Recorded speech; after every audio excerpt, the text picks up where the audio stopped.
يا اهلا وسهلا بيكم على صفحتي. انا مهندسه معماريه مريم نشأت، صاحبه الصفحه دي، وعندي قناه على اليوتيوب بتكلم فيها معاكم عن ازاي ان احنا نقدر نخلي بيتنا منظم اكتر، مريح اكتر، ديكوراته اجمل، وعناصره المعماريه والانشائيه بتخدم الوظيفه.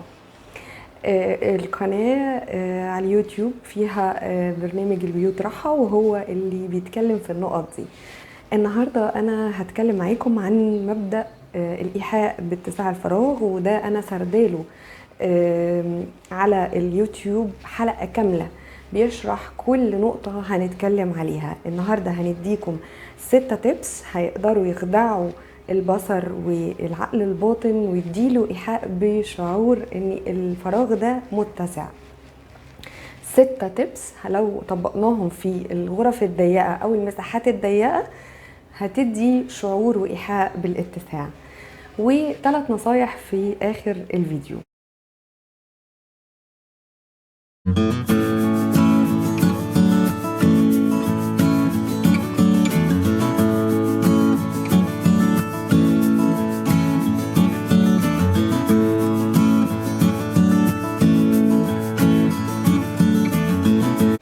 أول نصيحة هي floating your cabinets و less furniture on the floor، يعني ارفع اللي ممكن يترفع.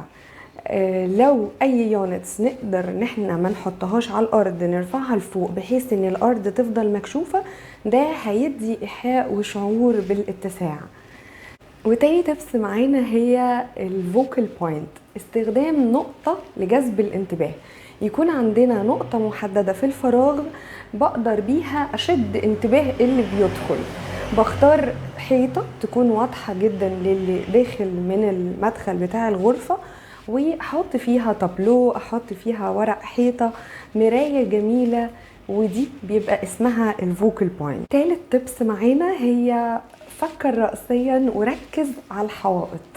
يعني اهتم بالشكل الستاير، اهتم بشكل الحوائط، الدهانات. ودي التبس الرابعة معانا النهاردة، وهي البرايتنس كولر. استخدم الالوان المشعة او المنورة.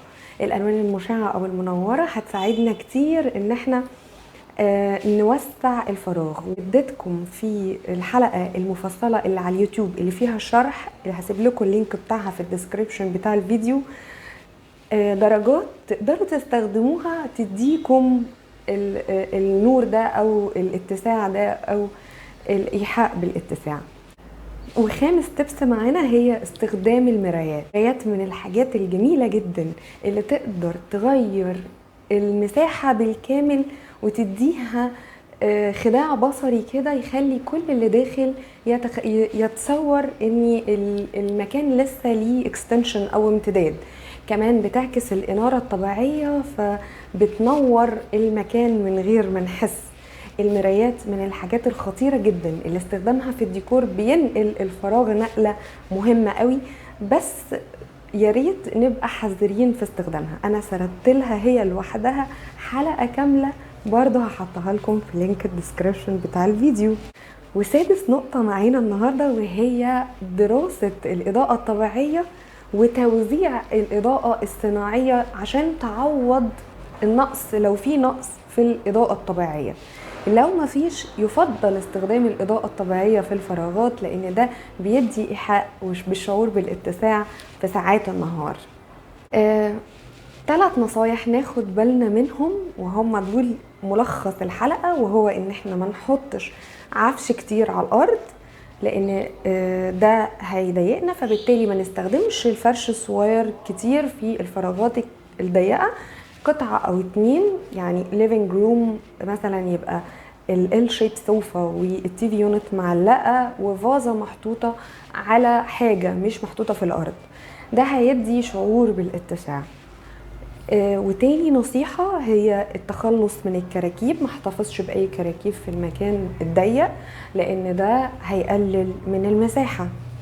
وتالت وآخر نصيحة وأهم نصيحة فيهم وهي القياسات. بنصحكم دايما قبل ما تشتروا اي حاجه في الفراغات الضيقه بالذات ان احنا نقيس ثم نقيس ثم نقيس احنا محتاجين كنبه مقاسها قد ايه، تلفزيون مقاسه قد ايه، ويفضل لو قللنا سنه صغيره عن المساحه علشان الفرش الكبير والضخم بياكل المساحه المعماريه بتاعتنا.